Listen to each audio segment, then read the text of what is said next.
All right, let's jump straight into subaxial cervical transfacet screw fixation.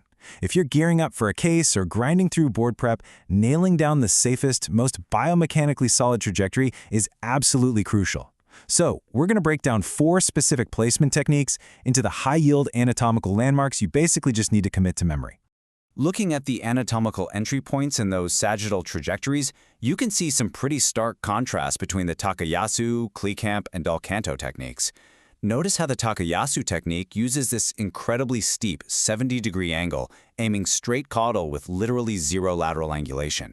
Now compare that to Dalcanto and Klekamp. They take a much more oblique approach. We're talking 40 degrees caudal and 20 degrees lateral. But Klekamp is unique here. It actually starts just a bit more medial and inferior to the midpoint.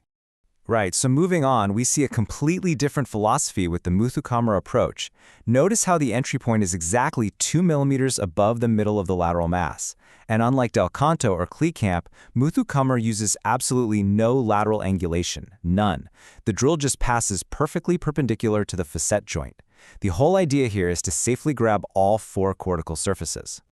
Okay, let's synthesize all these parameters, because this is where the magic really happens for your surgical planning.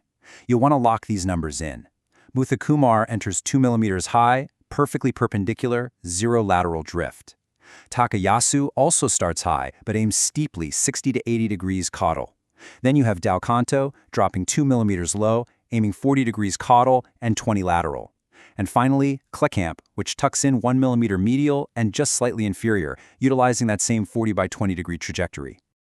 So, what do these angles actually translate to when you're scrubbing in?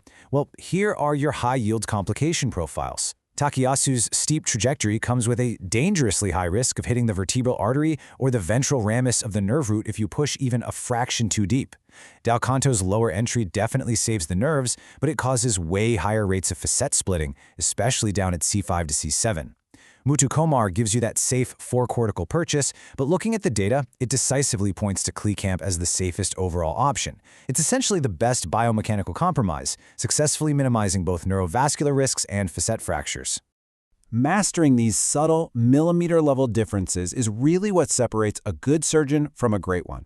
We've got the source literature right here for your review, but before your next posterior cervical fusion, just ask yourself, are you relying on a trajectory that risks the vertebral artery just for convenience, or are you ready to master the safest anatomical approach?